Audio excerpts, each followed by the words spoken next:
અમેરિકાની ધરતી પરથી ત્યાં વસતા લાખો પ્રવાસીઓ અને ખાસ કરીને પોતાના પરિવારના કાયદેસરના કાગળો અને આશ્રય માટે લડી રહેલા આપણા હજારો ભારતીય અને ગુજરાતી પરિવારોના કાળજા ધ્રુજાવી દે તેવા ચોંકાવનારા ઇમિગ્રેશનને લગતા સમાચાર સામે આવ્યા છે, જેને લીધે પ્રવાસી સમાજની અંદર ભારે ફફડાટ અને ચિંતાનો માહોલ વ્યાપી ગયો છે. સત્તાવાર અહેવાલો મુજબ અમેરિકાના કેલિફોર્નિયા રાજ્યમાં આવેલા સાન હોઝે શહેરની યુએસઆઈસી એટલે કે યુએસ સિટીઝનશીપ એન્ડ ઇમિગ્રેશન સર્વિસીસની સ્થાનિક ફિલ્ડ ઓફિસ ખાતે ઇમિગ્રેશન ઇન્ટરવ્યૂ આપવા આવેલા ભારત દેશના બે સગા ભાઈઓની આઈસ એટલે કે ઇમિગ્રેશન એન્ડ કસ્ટમ્સ એન્ડ એન્ફોર્સમેન્ટની હથિયારધારી ટીમો દ્વારા અટકાયત કરીને સીધા જેલ ભેગા કરી દેવામાં આવ્યા છે.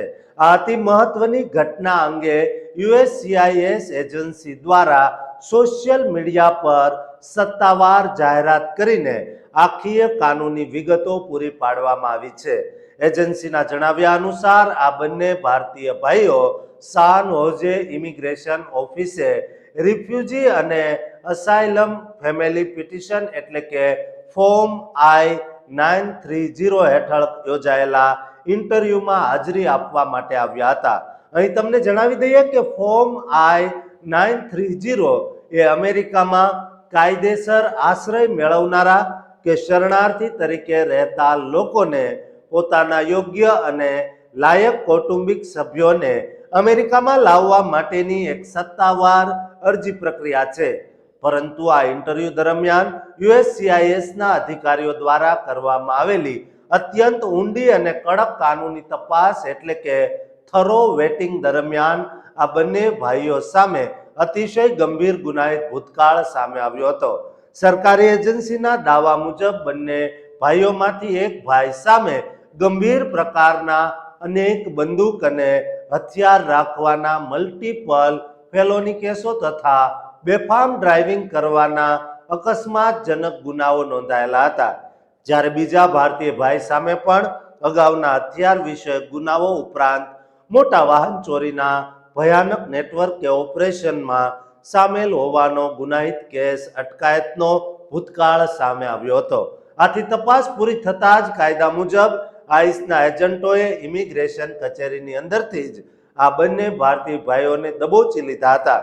જોકે યુએસસીઆઈએસ એજન્સીએ આ બંને ભારતીય ભાઈઓની ઓળખ અથવા તેમના સાચા નામ જાહેર કર્યા નથી અને તેમની પેન્ડિંગ અરજી સિવાયના ઇમિગ્રેશન સ્ટેટસ કે આ ગુનાહિત કેસો કયા કાયદાકીય સીમા ક્ષેત્રમાં બન્યા હતા અથવા અદાલતોમાં તેઓ દોષિત ઠર્યા છે કે નહીં તેની કોઈ વિગત આપી નથી.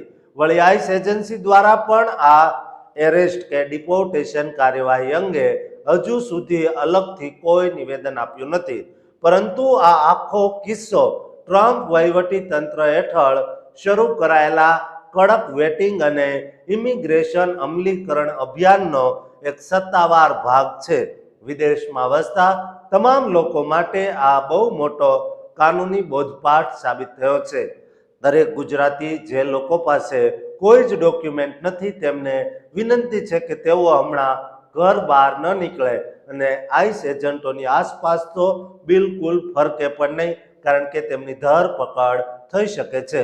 માટે આ વિડીયો એવા તમામ ગુજરાતીઓ ભારતીયોને શેર કરજો અને આ ચેનલને સબસ્ક્રાઇબ કરવાનું ચૂકતા નહીં.